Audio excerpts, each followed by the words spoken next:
সুপ্রিয় বন্ধুরা, এই মুহূর্তে আমি আছি ব্রাহ্মণবাড়িয়া জেলা নবীনগর উপজেলা সাতমুরা ইউনিয়ন ১০ মোজা বাজার সংলগ্ন চারগ্রাম ঈদগার মাঠে।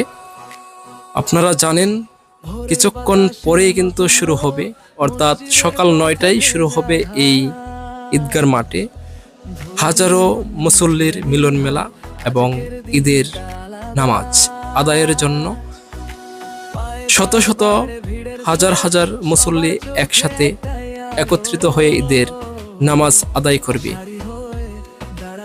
সুন্দর এবং চমৎকার এই পরিবেশে কিন্তু মুসল্লিরা তাদের ঈদের নামাজ আদায় করবে।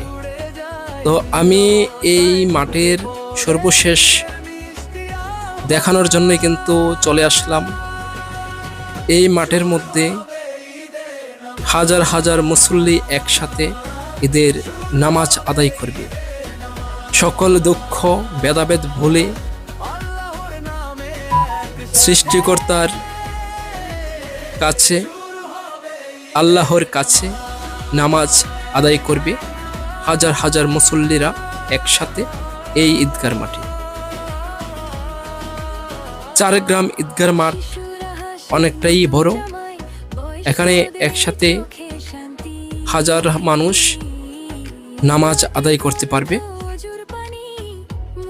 তো যারা দেশ এবং প্রবাসে বসে আছেন এবং আপনাদের এই চারগ্রাম ঈদগার মাঠ দেখেন নাই এবং পরিবেশটা কেমন, আমি আপনাদের দেখানোর জন্যই কিন্তু আজকে চলে আসলাম,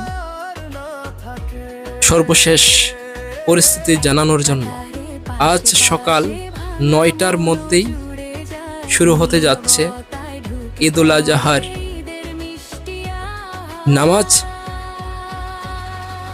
নতুন পোশাক, নতুন পাঞ্জাবি, মাথায় টুপি, ছোট বড় সকলে মিলে সকল দুঃখ ভেদাভেদ ভুলে একসাথে নামাজ আদায় করবে হাজার হাজার মুসল্লিরা। এই পবিত্র ঈদুল আজহা পৃথিবীতে ভয়ানক শান্তি, সুখ, অনাবিল আনন্দ। নামাজের মাধ্যমে আল্লাহকে ইবাদত করবে হাজার হাজার মুসল্লিরা একসাথে এই ঈদগার মাঠে। বন্ধুরা, ব্রাহ্মণবাড়িয়া জেলা নবীনগর উপজেলার সাতমুরা ইউনিয়ন ১০ মোজা বাজার সংলগ্ন চারগ্রাম ঈদগার মাঠ ঘুরে আপনাদেরকে বিস্তারিত জানাচ্ছিলাম আমি কমল দেবনাথ, কমল বাংলা 24।